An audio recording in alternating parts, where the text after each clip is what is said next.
Yvan Attal est l'invité de Télématin. Bonjour Yvan Attal, Bonjour, bienvenue. bonjour, merci d'être ici. Alors bon, vous êtes à l'affiche avec Noémie Lovski de la pièce Vidéo Club qui est au théâtre Antoine à Paris. Voilà, c'est ce que j'allais dire. Thomas Soto n'arrête pas d'en parler. Il me dit c'est formidable, etc. Mais il a bien raison. Bah oui, il a bien raison. C'est l'histoire de Justine, Juju. Et Jean-Marc, vous et Noémie Lovski, vous êtes mariés depuis 25 ans.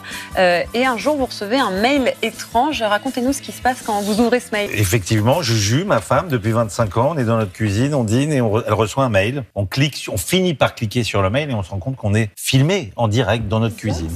On trouve une mystérieuse caméra donc planquée quelque part et à partir de là, on va débrancher cette caméra évidemment qui nous affole. Mais à partir de là, on va continuer à recevoir des emails avec des liens. Évidemment, on peut pas s'empêcher de cliquer et on va voir des choses qui nous compromettent chacun notre tour. Et tout l'enjeu de la pièce, c'est de faire quand même gober à l'autre ce qu'il vient de voir. Donc ça, on est obligé de déployer des talents de mauvaise foi totale jusqu'au moment où les mails deviennent de plus en plus compromettants et mettent le couple en danger. Vous avez parlé de la mauvaise foi du couple. Est-ce que c'est ça aussi le secret d'un couple qui dure, avoir un petit peu de mauvaise foi? Alors je suis pas sûr. Un petit peu de drôlerie. Je dirais pas mauvaise foi, mais je dirais un peu de mystère. Faut admettre.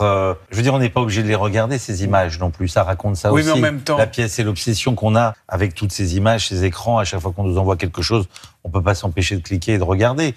C'est vrai qu'elles sont toxiques ces images. Il y a quelque chose de touchant chez eux, chez Juju et Jean-Marc. Oui, parce que la pièce est touchante, parce qu'ils s'aiment, parce que la pièce finit par parler de ça. Elle est très drôle dans un premier temps, et puis il y a quelque chose de mélancolique qui s'installe. Et puis c'est aussi parce que je crois qu'on s'aime. J'ai une partenaire que j'aime.